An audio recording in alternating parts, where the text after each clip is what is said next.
sepanjang drama itu isinya kejar-kejaran terus. Kejar-kejaran, berantem, disekap, kejar-kejaran lagi, berantem lagi.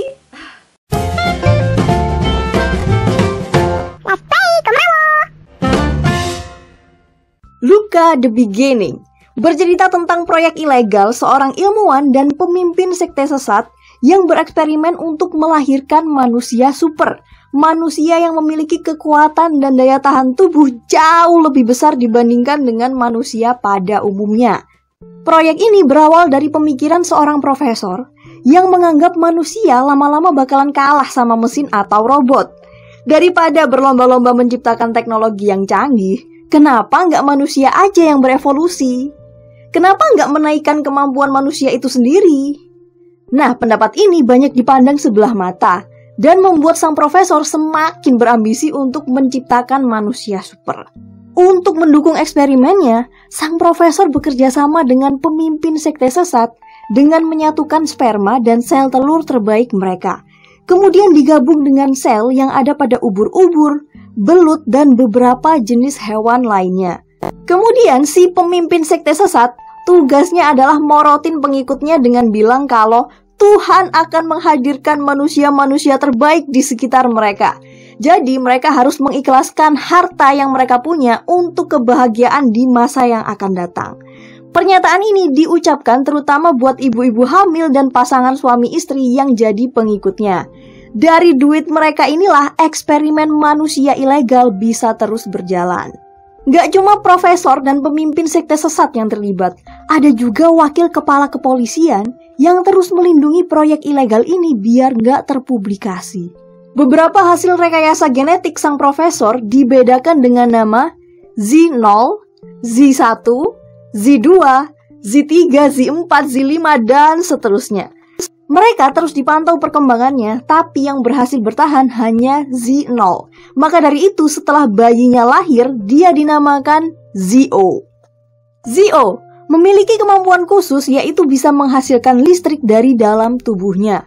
Tapi dia justru benci sama kemampuannya. Dia pengen jadi manusia normal. Singkat cerita, sekarang Zio hidup sendiri. Selama ini Zio hidup dengan kejar-kejaran sama sosok misterius. Dia bahkan gak tahu siapa dia sebenarnya. Karena setelah dia berantem, mengeluarkan banyak tenaga dan pingsan, pas bangun dia bakalan hilang ingatan. Let me hold you in my arms. Suatu hari ada sekelompok orang yang mencari Zio buat dibawa ke laboratorium. Sekelompok orang ini dipimpin oleh Yison, yaitu orang kepercayaan wakil kepala polisi. Yison mati-matian buat nangkep Zio karena dijanjiin bakalan ganti tangannya yang cacat pakai tangannya Zio. Yison dan Zio terus kejar-kejaran sampai pada akhirnya Zio mengeluarkan kekuatan listrik untuk menyelamatkan diri. Karena kejadian ini, fasilitas umum hancur dan Zio harus terlibat dengan seorang detektif yang bernama Gurum.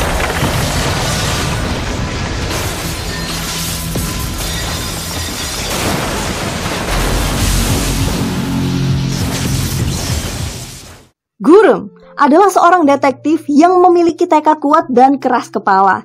Tujuannya jadi polisi adalah buat cari tahu apa penyebab orang tuanya hilang saat dia masih kecil.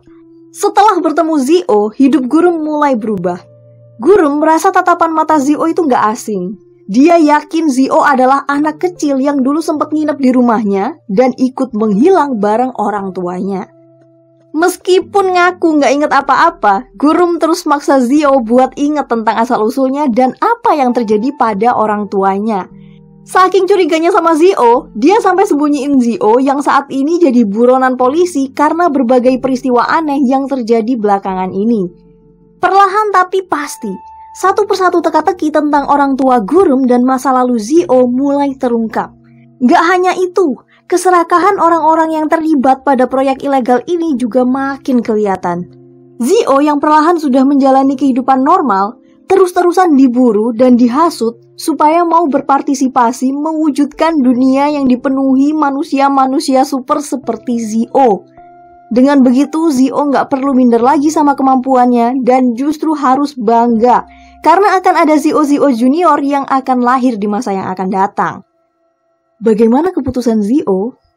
Apakah dia akan membiarkan dunia ini dipenuhi manusia-manusia super seperti dirinya? 진짜 지우가 맞는 거죠? 지우가 그런 거죠? 내가 죽였다고 생각해? 궁금해. 죽여봐. 끝까지 살아서 니들 다 죽여버릴 거야.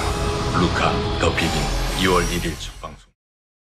Drama ini menonjol di sinematografinya. Nonton Luca itu nggak kayak nonton drama, tapi nonton film yang durasinya panjang. Karena cerita utamanya adalah tentang manusia listrik, banyak efek visual yang membuat sosok manusia listrik itu terlihat nyata.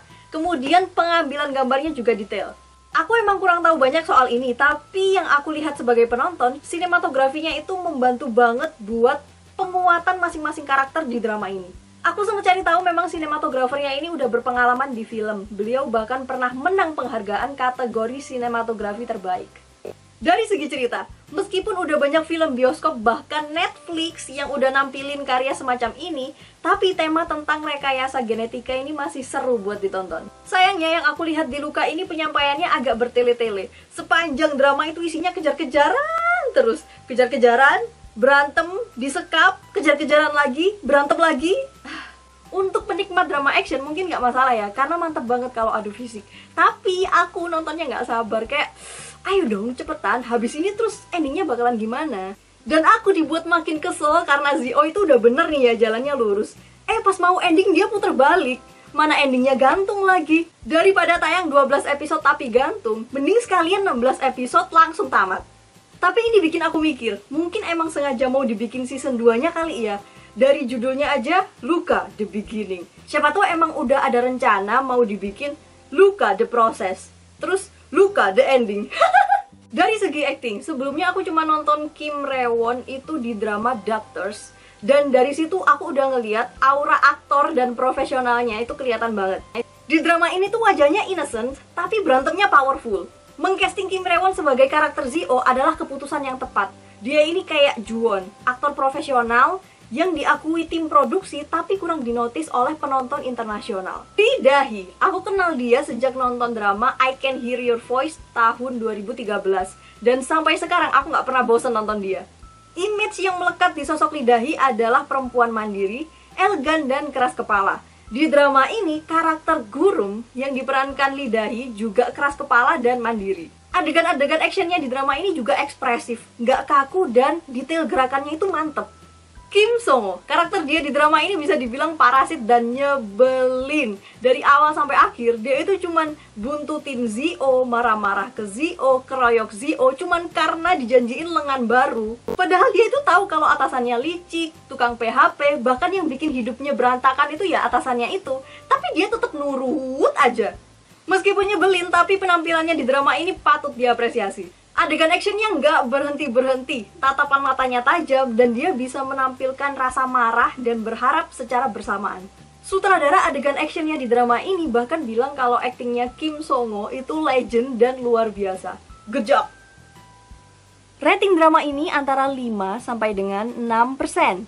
Rating terendah ada di episode 5 dengan 5,348%. Dan rating tertinggi ada di episode 10 dengan 6,299%.